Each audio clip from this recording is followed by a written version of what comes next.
L'histoire de l'œuvre de Dieu est l'histoire de mouvement, de contre-mouvement, d'action, de réaction, de progrès, de déclin, d'avancement, d'arrêt ou de recul. Tout au long des âges, Dieu a constamment fait une chose nouvelle. Ce qui a toujours été la chose nouvelle de Dieu d'un point de vue humain n'a pas été nouvelle de son point de vue. Dieu a toujours pour point de départ l'état complet. Il possède tout en lui-même, de façon pleine et finale, avant qu'il opère un commencement, et toutes ses activités subséquentes sont réellement menées en direction de l'arrière-plan qui est la plénitude, bien qu'elles semblent être pour l'homme les choses nouvelles de Dieu. L'ordre des choses a été que Dieu commence par la plénitude. L'homme tombe et perd cette plénitude. Alors Dieu réagit et se met fermement en mouvement pour un recouvrement progressif et graduel de cette plénitude. Et tout mouvement nouveau de Dieu est marqué par deux traits distinctifs. En premier lieu, une plénitude intrinsèque, c'est-à-dire, quoi qu'il soit pour le moment une chose partielle seulement, il a en lui des valeurs intrinsèques. C'est quelque chose qui possède toutes les potentialités de l'ensemble, parce que tout ce que Dieu fait, si petit soit-il, au moment considéré, possédé en lui et à l'arrière-plan toute sa pensée. Dieu n'est pas simplement occupé avec des fragments comme s'il constituait le tout, mais avec des parties en lesquelles le tout se trouve potentiellement contenu. Et puis en second lieu, ces mouvements représentent toujours un avancement par rapport à ceux qui les ont précédés. C'est-à-dire, chaque mouvement de Dieu est un surplus par rapport à ce qu'il a accompli auparavant. Bien qu'il ait fait ses pas de temps en temps dans la voie du rétablissement, cela a été progressif et maintenant le prochain pas représentera quelque chose qui s'ajoute, quelque chose de plus, une étape qui va plus loin dans son œuvre de rétablissement de la plénitude originelle. C'est très important d'avoir cet arrière-plan et ce fondement. Puis, nous constatons qu'il y a dans ces mouvements de Dieu quelques facteurs majeurs ou qui englobent tout. Ce sont les réactions divines.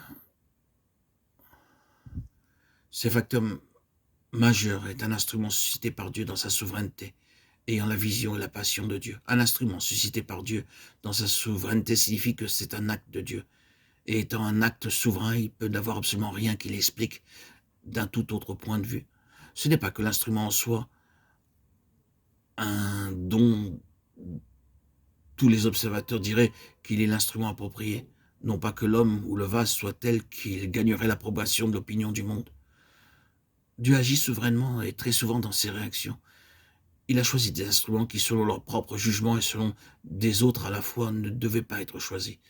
Ils étaient eux-mêmes très conscients de leur propre manque de qualification quant à leur appel, et très souvent, d'autres gens avaient le même genre de pensée à leur égard, à savoir qu'ils pouvaient faire mieux, qu'ils n'accomplissaient pas ce qu'on attendait d'eux, ni de la façon dont ils auraient dû le faire. Mais Dieu les a choisis souverainement, dans sa propre sagesse. Il s'est tenu à côté d'eux et a approuvé que ceci venait de lui. Mais un tel vase, qu'il soit individuel ou collectif, s'est toujours trouvé en possession de la vision de Dieu. Un tel instrument avait vu le Seigneur, la pensée de Dieu, le dessein de Dieu. Il était devenu captif et captivé par cette chose que Dieu avait eue comme intention depuis l'éternité.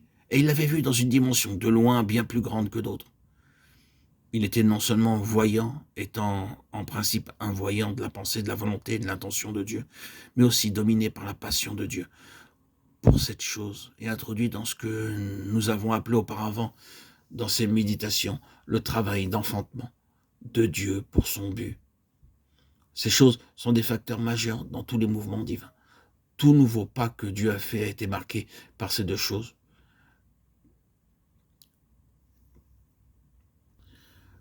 Puisse ce principe être reconnu car il est l'explication de tellement de choses. Puis ce vase qui a vu le dessein de Dieu, cette vocation, ce grand ouvrage incorporé dans tout mouvement de Dieu que l'on a devant soi, a sa propre histoire très particulière sous sa main divine. Il y a une chose dont il faut très soigneusement prendre note, savoir que Dieu traite un tel instrument comme nul autre. Je le répète, il traite cet instrument, qui peut être individuel ou collectif, une compagnie. Il traite cet instrument appelé pour ce but spécifique qui est le sien, d'une manière particulière et étrange. Il le traite différemment de toutes ses façons d'agir à l'égard d'autres personnes et d'autres choses. Pour tous ceux qui sont appelés au plein dessein de Dieu, il n'est jamais sans danger de juger les façons d'agir de Dieu à leur égard, en les comparant à celles dont Dieu agit à l'égard d'autres. Ce sera toujours dangereux. Ces voix avec une telle œuvre et un tel instrument sont ses propres voix particulières. Et donc des vases pour une telle intention, des instruments pour un tel but, ont leur propre péril particulier. Ils se trouvent impliqués dans un conflit particulier, soumis à une pression étrange, introduits dans des événements et les voies étranges de Dieu. Il les traite par rapport à des intentions spécifiques. Or, le livre de Néhémie, duquel nous sommes occupés depuis un bon moment, le dernier livre de l'histoire de l'Ancien Testament, est une représentation instructive qui inspire tout ce que nous venons de dire. Les divisions naturelles de ce livre sont en relation avec, premièrement, la muraille, la reconstruction de la muraille de Jérusalem, deuxièmement, l'ouvrage et les ouvriers, et troisièmement, la guerre qui s'y trouve impliquée. Jusqu'à présent, nous avons passé la plupart de notre temps avec la muraille.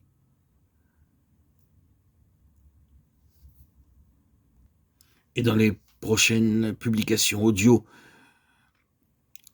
je vais reprendre rapidement cette question de la muraille d'une façon légèrement différente de celle que nous l'avons fait jusqu'ici.